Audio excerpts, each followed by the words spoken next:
Você está ouvindo o audiolivro Almas em Chamas, uma obra de Eurípides Kiel, pelo Espírito Josué.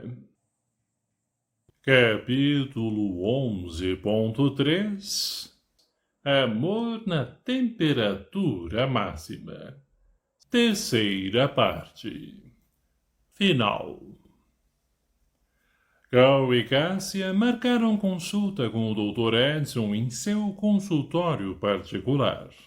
Ao serem atendidos, surpreenderam-no quando contaram seu propósito: saber o andamento da gravidez de Angélica. Após identificar de quem se tratava com a ficha médica de Angélica à mão, Dr. Edson comentou: Então ela é sua filha?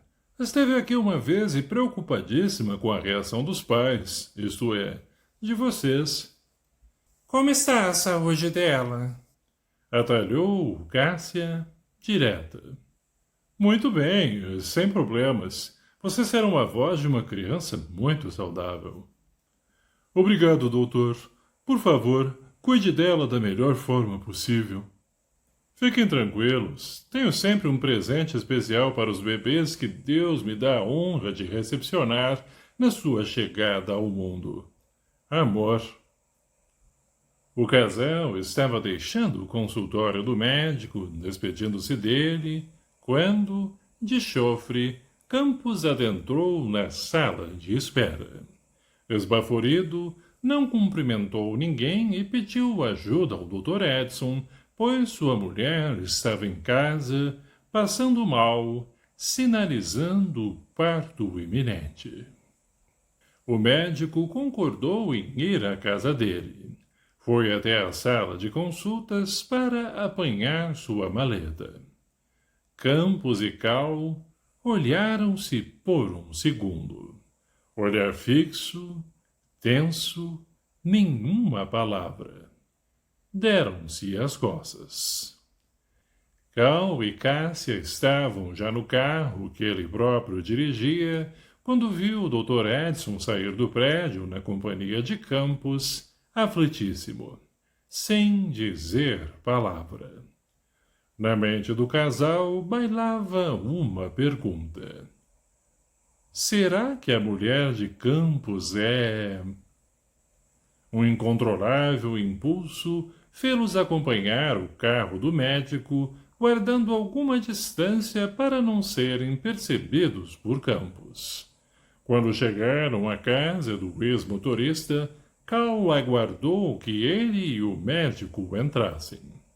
Após alguns instantes, desceu do carro, dirigindo-se ao portão de entrada. Cássia acompanhou-o. Um homem com uma criança de uns 4 anos ao colo cumprimentou-o. Doutor Cal, o senhor por aqui?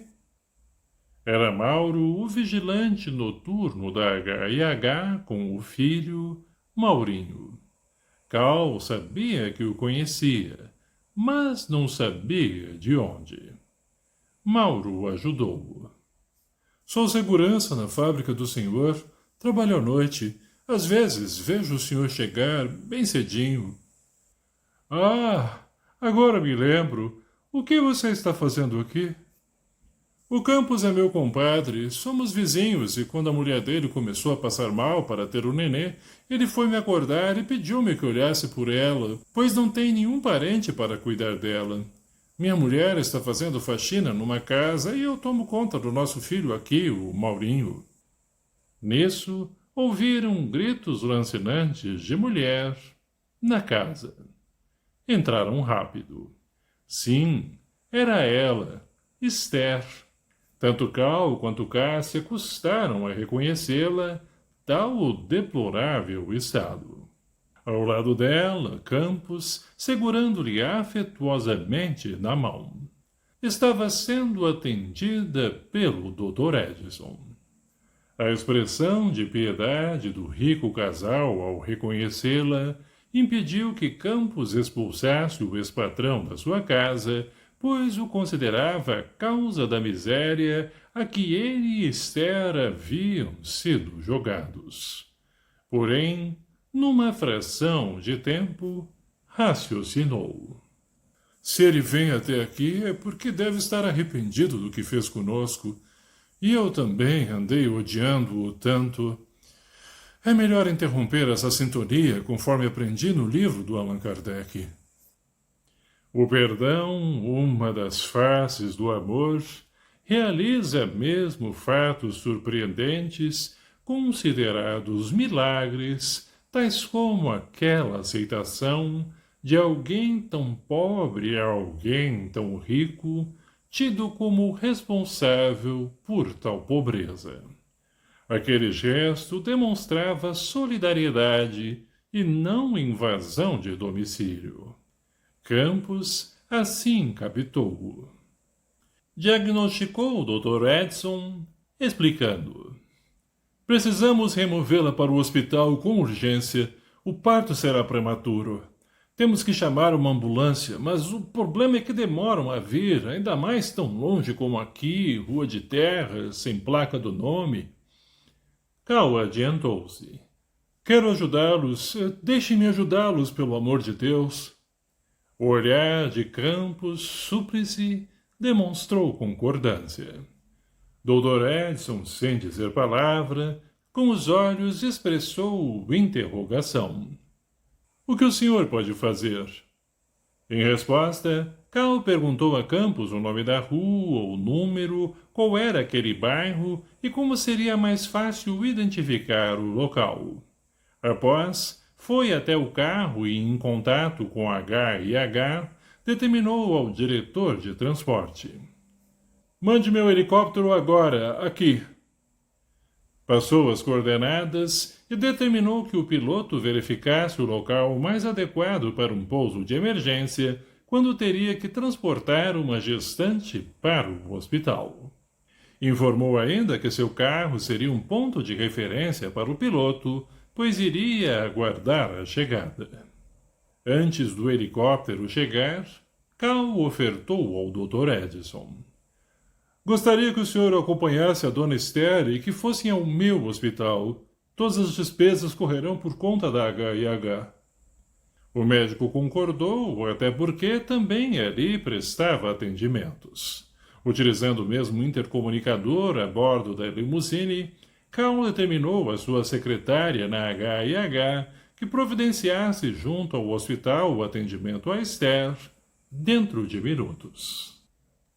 8 minutos após, os moradores do pobre bairro, estupefatos, viram a lustrosa aeronave provocar imensas nuvens de poeira do chão rústico, formando impressionante turbilhão de pó que alcançou casas distantes até 200 metros do local do pouso. O helicóptero decolou, tão logo embarcaram o médico, a paciente e Campos. Novos tufos de poeira espalharam-se pela área, dando um banho reverso em dezenas de deslumbradas pessoas que a tudo assistiam. Só quando a aeronave ganhou altura e foi embora é que se deram conta de que estavam com poeira pelo corpo todo. Aí, passada a admiração, não poucos xingaram aquilo que, até há pouco, lhes era deslumbramento. Cal e Cássia, de dentro do carro para se protegerem da poeira, ficaram um tanto constrangidos ante a reação daqueles que, com razão, reclamavam. Cal dirigiu-se a Mauro. Vocês não pediram ainda à prefeitura para asfaltar sua rua? E quantas vezes, doutor Cal? Mas o senhor sabe como é, não temos força, por aqui todo mundo é pobre. O filho do Mauro tentou articular alguma palavra. Não conseguiu. Cal, antes de partir, até então sem prestar atenção à criança, vendo-a com dificuldades para falar, inquiriu Mauro. Seu filho, o que ele tem? Não consegue falar direito? É, doutor. Desde que nasceu tem uns problemas da boca para dentro e não tem jeito dele aprender a falar. Você já o levou a um médico especializado? Levar eu levei, mas o doutor disse que o menino precisa de uma operação complicada e cara. Mesmo tendo direito trabalhista a médico, não conseguia ainda achar um jeito do Maurinho operado, pois os hospitais estão sempre sem vaga para esse tipo de operação. No mesmo instante, Cal tomou uma decisão. Amanhã você leve o menino a H&H e veremos o que se pode fazer. Agora foi a vez de Mauro perder a voz, sensibilizado pela oferta. Em pensamento, falou com Deus. Oh, meu pai, como o senhor é bom ouvindo as preces minhas e da minha mulher, para que o nosso Maurinho seja curado. Com efeito, em sua mente, já via o filho falando até pelos cotovelos para tirar o atraso de 4 anos. No carrinho de volta para sua casa, Cal comentou com a esposa. Que coincidência! Quando eu era criança também tive esse tipo de problema para falar que os médicos denominam de dislalia. Essa anomalia relaciona-se com lesão dos órgãos externos da linguagem e, na maioria dos casos, a cirurgia corrige-a. Tive um impulso muito forte de ajudar aquela família, pois me lembrei como meus pais sofriam vendo-me querendo falar e a voz não saindo. Sei exatamente o que aquele menino sente. No dia seguinte, com efeito, sob patrocínio da H&H, Maurinho foi internado numa clínica especializada em problemas da fonação. Após vários exames, havendo consenso dos médicos para a cirurgia, a criança foi operada.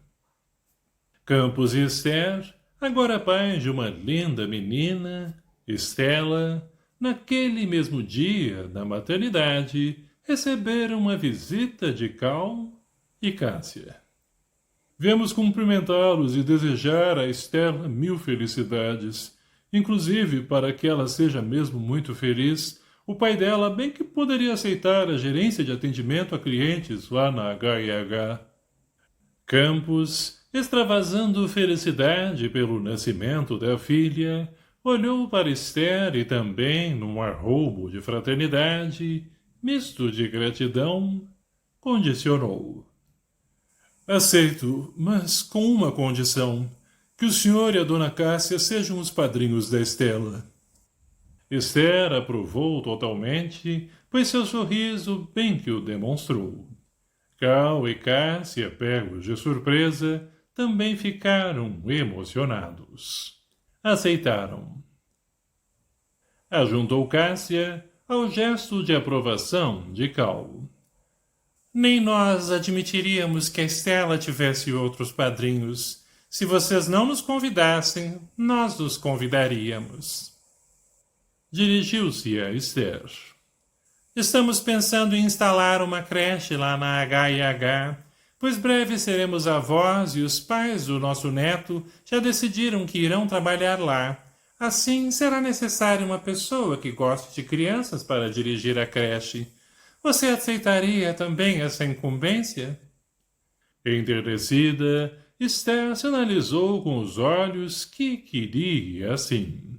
Aquele convite representava que ficaria com Estela o tempo todo, ficaria perto de Campos e, ainda por cima, retornaria a ser funcionária da H&H num cargo expressivo. Mais alguns meses, nasceu Cassiano, filho de Angélica e Tom. Cássia não cabia em si de contente, pois o nome do neto a homenageava. A pedido de Cal, as autoridades municipais anteciparam o cronograma de asfaltamento do bairro onde moravam as famílias de Campos e de Mauro e contemplaram a rua de suas casas e outras ruas com tal melhoramento. Os moradores, felizes com o asfalto, em gratidão à mãozinha dada pelo Dr. Cal, resolveram manifestar o agradecimento, pedindo aos vereadores que aquela rua, até então denominada de Rua A, passasse a se chamar Rua Dr. Helmut Heinrich, o que, sem dificuldade, foi aprovado na Câmara Municipal. Por essa ocasião, Helmut era aluno no curso de evangelização na instituição para onde fora transferido. Recebeu visita de juras. Vim convidá-lo a participar de uma solenidade. Que alegria! Irei com todo o prazer. Assim, quando a placa da rua foi descerrada, nos festejos programados pelos moradores da rua Dr. Helmut Heinrich, ele, em espírito, lá estava. Emocionado com a presença do filho, da nora, da neta e do bisneto, mas ainda ficou quando um menino de quase 6 anos, demonstrando que já sabia ler, proferiu um mini-discurso de apenas uma frase de agradecimento ao patrono daquele logradouro. Disse a criança no microfone instalado no palanque das autoridades. Deus abençoe o Dr. Helmut, onde ele estiver. A criança era Maurinho. Na seara dos espíritos, Charil, de início, recebeu tratamento específico para refazimento de energias vitais, a bendita sonoterapia. Na sequência do tratamento preconizado por Jules, passou por intensos treinamentos para transformação gradativa das imagens que trazia em sua tela mental. Numa terceira fase, ouviu palestras doutrinárias coletivas, recebeu aulas individuais de evangelização, logo passando a frequentar classe com outros convalescentes. Aos poucos, integrou-se com os espíritos bondosos que a atendiam, todos zelosos e fraternais. Mais importante do que tudo, porém, foi o fato de refletir longamente sobre o equívoco da sua conduta até ali. Nessas ocasiões de reflexão e introspecção, teve várias recaídas, várias crises de desespero, inúmeros períodos com depressão. Mas sempre contou com a paciência e a caridade dos atendentes, o que acabou por conferir-lhe relativo equilíbrio espiritual. Quando finalmente conseguiu fazer vários amigos, foi chamada por Jules, que informou-lhe. Graças a Jesus, nosso mestre, você já reúne condições para seguir na rota evolutiva mais adequada às suas condições. Hoje, como grande trunfo para seu progresso moral, é a certeza de que só o perdão dissolve os laços que o ódio entrelaça, algemando corações endurecidos e vingativos. Já com lágrimas nos olhos, Jules prosseguiu. É chegada a hora de darmos testemunho da nossa gratidão a Deus pelas bênçãos que a cada instante se renovam à nossa frente. Charil ouvia-o com doçura e controlada curiosidade. Jules prosseguiu. Estaremos sempre unidos pelo coração, conquanto às vezes separados nas atividades futuras necessárias ao nosso progresso moral. Depois, o pêndulo do progresso vai reconduzi-la à reencarnação. O pranto explodiu em Charil. Jules pacificou-a. Seu retorno à carne não será para tão breve, minha filha, talvez dentro de 2 décadas. Nem você irá sozinha. A curiosidade agora suplantou todos os sentimentos. Charil olhou-o demoradamente, pois ele também silenciou por largo período, para logo dizer... 20 anos passam depressa para aqueles que trabalham. Esse período ajudará você a reaprender vários conceitos de vida em coletividade e nada melhor do que treinar fazendo parte de uma equipe daqui do plano espiritual de atendentes a infelizes irmãos nossos desencarnados, vítimas dos infortúnios causados pela vingança. Aqui, no plano em que nos encontramos neste momento, você tem estrutura fluídica adequada a ir a locais onde poucos sobreviveriam. Isso será sublime passaporte para sua incursão em zonas umbralinas de perigosa densidade fluídica, mas para a qual você tem resistência. Também nessas incursões você jamais estará desprotegida, pois Jesus, o médico das almas, proporcionará a segurança necessária. Como Charil demonstrasse no olhar alguma incompreensão, Juris explicou.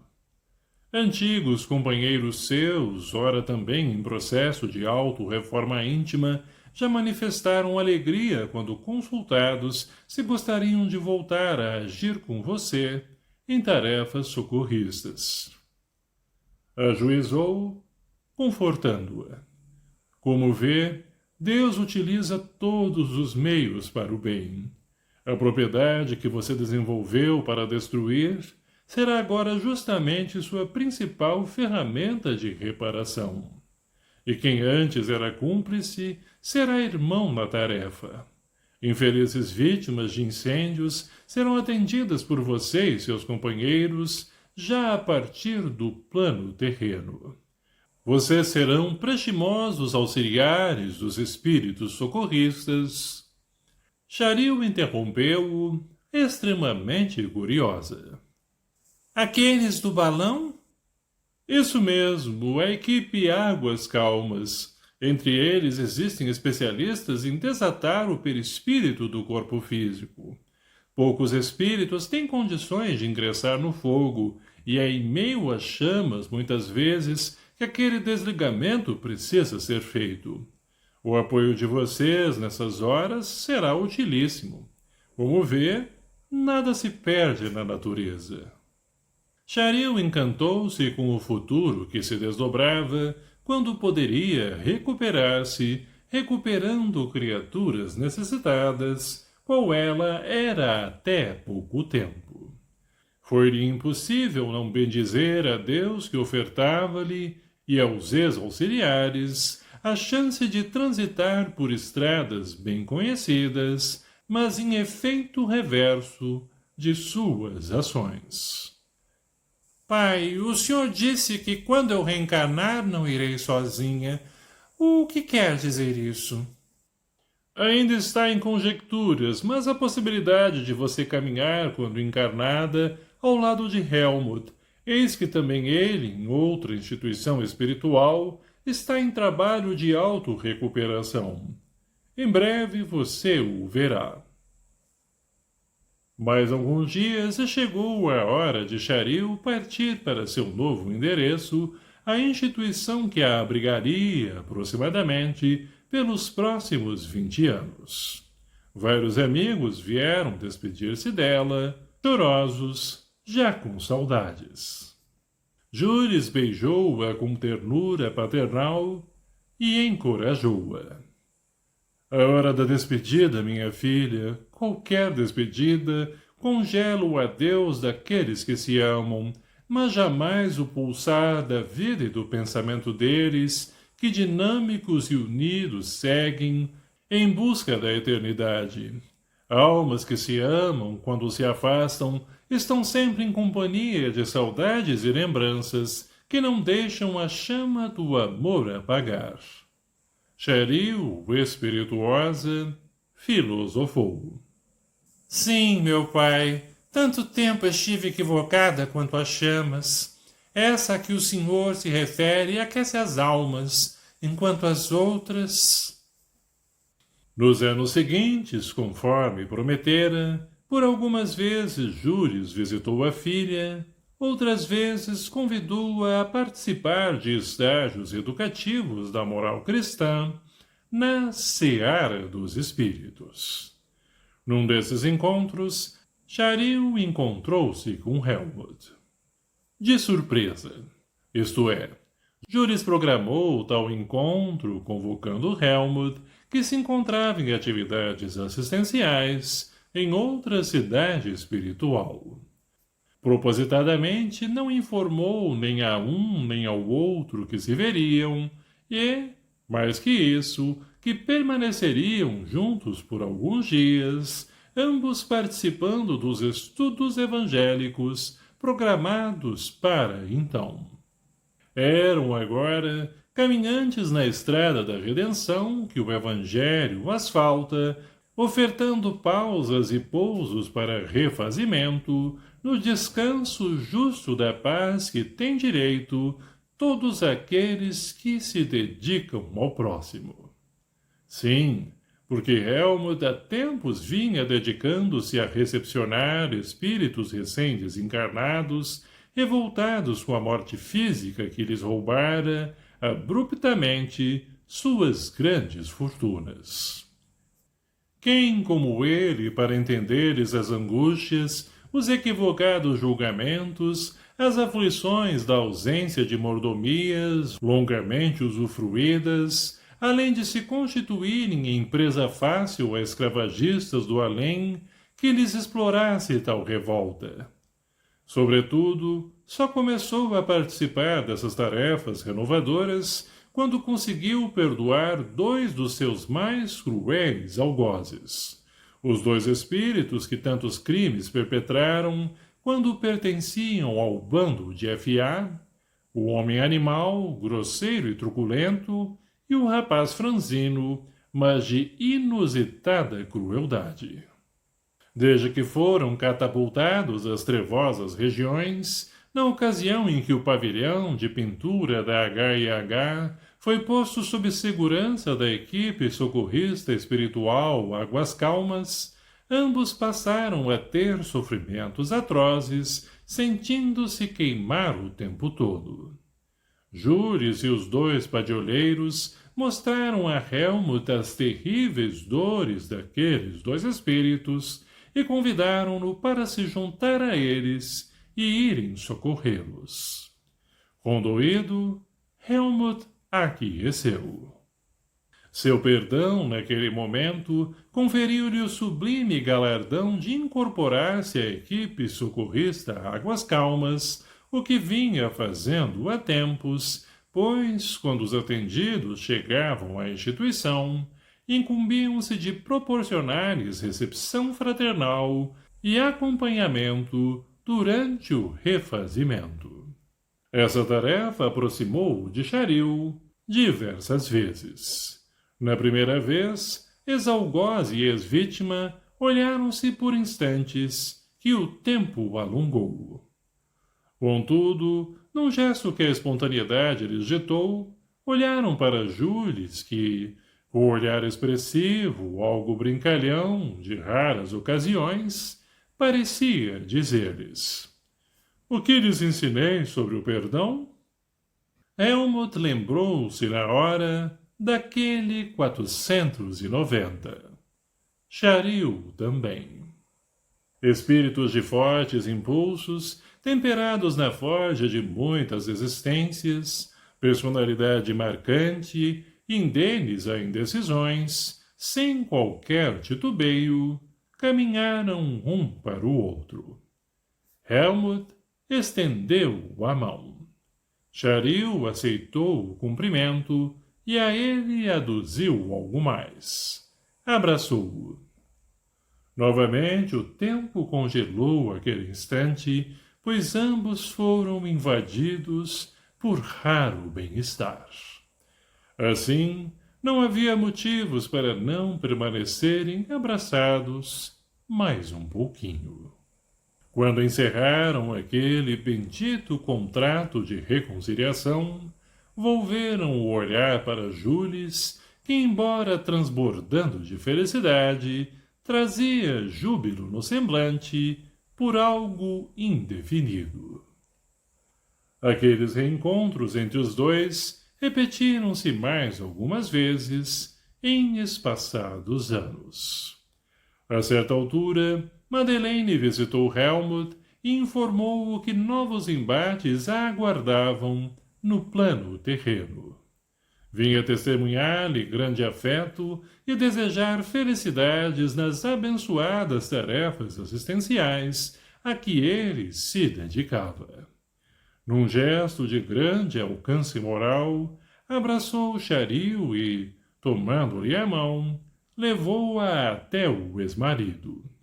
Com grande meiguice, uniu a mão de Charil à de Helmut. Semblante sereno, despediu-se deles exprimindo-se. Deus os abençoe. Aquele era o selo sublime do sentimento nascido entre Helmut e Charil. Não havia mais dúvidas em seus corações que de há muito uma força indômita os atraía. Já não era apenas amizade, fraternidade. Muito à frente, num dia inesquecível, Jules confirmou-lhes. Meus filhos, é chegada a hora de darmos novos testemunhos da nossa gratidão a Deus pelas bênçãos que a cada instante se renovam em nosso caminho. A lei divina da evolução volta a convocá-los para novos rumos. Ouviam-no com doçura e controlada ansiedade. Jules prosseguiu. A bênção da reencarnação lhes foi renovada. Antes do protetor concluir, sentiram-se invadidos por tremenda energia que só o amor confere. Abraçaram-se comovidos e ouviram. Juntos terão a sacrossanta oportunidade de muito progresso moral. Eis que o Pai criou-nos para evoluir incessantemente e para sermos felizes. E o nosso progresso é sempre dimensionado na razão direta do progresso que proporcionamos ao próximo em gestos de solidariedade fraternal. Advertiu-os. Certo, terão não poucas dificuldades, principalmente Charil, mas jamais nos esqueçamos que nosso mundo, embora de provas e expiações, é casa, sublime escola e mãe das nossas necessidades materiais. Mais que isso, a terra é abençoada oficina onde aprendemos a pôr em prática as lições do amor universal, tão bem exemplificadas por Jesus. Balbuciaram, quase que a uma só voz. Mas ficaremos longe um do outro? Vejam só, no primeiro segundo de uma nova fase, seus corações já vacilam. Repreendeu Jules com leveza paternal. Logo, completou. O amor é talvez a criação maior de Deus. Então, isso mesmo, se unirão por amor. Charil e Helmut solicitaram-lhe vários esclarecimentos sobre o futuro que os aguardava. O bondoso espírito, com paciência, informou-lhes que planos reencarnatórios constituem um roteiro benéfico a todos os que retornam aos embates terrenos, tendo como meta principal a evolução moral de cada um. Como saberemos o que fazer? Perguntaram em coro. Pela prece. Elevem o pensamento sempre ao mais alto e deixem que o coração faça as perguntas. Em resposta, invariavelmente, o amor de Deus nos protege, orienta e socorre, atendendo nossas necessidades e dissolvendo dúvidas. Bastante compenetrado, Jules informou-lhes. A lei de justiça, sublime e sábia, como todas as coisas de Deus, agindo pela caridade de Jesus, proporciona a cada devedor os meios adequados, indutores à respectiva quitação, perante a própria consciência. Vocês terão esse benefício. Dirigiu-se a Charil. Como ex-incendiário, a seu próprio benefício, embora com deficiência respiratória congênita, de início será encaminhada para cursar medicina, optando pela área da dermatologia, quando atenderá vítimas de incêndios. E, para Helmut, o grande magnata de antanho não seguirá a profissão do pai e do avô, a de engenheiro. Cedo demonstrará pendor para viver em ambiente rural, o que poderá acontecer numa pequena fazenda de criação de gado leiteiro.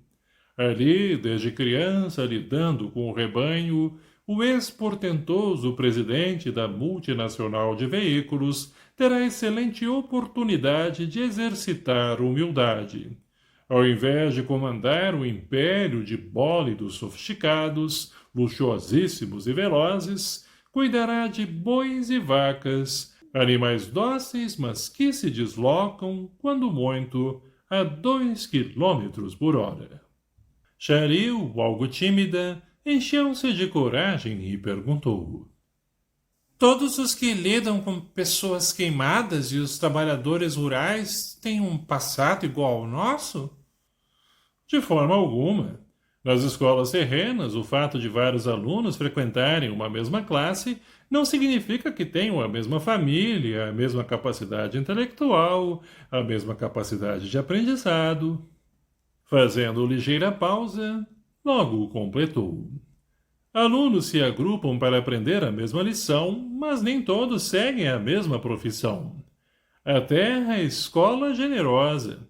Os espíritos que reencarnam e se aproximam, no mesmo contexto familiar, profissional ou social, nem sempre têm o mesmo histórico de vidas passadas, e nem suas vidas terão um roteiro semelhante. Têm, sim, em comum, o tempo de aprendizado e a sublime oportunidade de se unirem pela fraternidade, fato que só a eterna sabedoria e a suprema bondade do Pai poderiam proporcionar a todos os seus filhos. Arrematou. O livre-arbítrio é sagrado, mas exige respeito às leis de Deus. Quando alguém desvirtua seu emprego, necessariamente terá que recuperar o direito dessa bênção. Helmut e Charil entenderam perfeitamente que o amoroso pai de antanho se referia a eles, embora falasse de modo geral. Quando Cal e Cássia festejaram os 40 anos de casados, promoveram uma grande festa. Cassiano, então com 20 anos e já casado há um ano, aproveitou o clima alegre e informou aos pais que breve seria pai. Meu Deus, imaginem eu, bisavó! Fingiu resmungar Cássia, justificando, feminina e ainda vaidosa. Evaldo e Julieta, amigos de longos anos da família, fizeram coro a Cássia. Vejam que alegria! E nós seremos avós. Nosso filho Júlio e a esposa Norma em breve serão pais. Assim, antes daquele ano se findar, 2 crianças compromissadas entre si aportaram em lares distintos. Charil, no lar de Cassiano e Estela. Helmut, como filho de Júlio e Norma. De futuro, segundo programação reencarnatória, como sempre com previsão de progresso para os reencarnantes, forças maiores, sagradas, os aproximariam. Juntos, enfrentariam os embates que os elevaria na escala moral, expiando culpas acumuladas no passado e aprimorando a prática das virtudes que todos temos em potencial, desde nossa criação. Ainda crianças, ambos ficaram muito amiguinhos, amizade essa que de futuro evoluiria, unindo-os para o compromisso assumido na espiritualidade. Uma menina sofresse de bronquite crônica, de quando em quando, por indicação médica, precisava ser levada à zona rural para respirar o ar das montanhas. Evaldo ofereceu a pequena fazenda Via Láctea de sua propriedade para esses benéficos estágios no campo. O convite foi aceito. Até porque Cal tinha especial carinho pelo neto de Evaldo, que fora seu pai, Helmut, sentindo grande alegria em aproximar-se dele. Assim, ora o bisavô, ora Tom, levavam menina, bisneta e neta, aquela que fora Charil, respectivamente para passar alguns dias naquela fazenda, onde o neto do fazendeiro a divertia, mostrando como inventar uma nova maneira de aboiar. De fato, os bois o obedeciam, apenas com uma pequena tossidela sua, seguida de característicos resmungos. Já adultos se casaram, por amor e sob as bênçãos da vida. Fim. Ao terminar a audição deste livro, talvez você tenha ficado com algumas dúvidas e perguntas a fazer, o que é um bom sinal. Sinal de que está em busca de explicações para a vida. Todas as respostas que você precisa estão nas obras básicas de Allan Kardec. Se você gostou deste livro, o que acha de fazer com que outras pessoas venham a conhecê-lo também? Comente com outras pessoas que você conheça que possam se interessar. O importante é a divulgação da boa leitura, principalmente da literatura espírita. Entre nessa corrente conosco.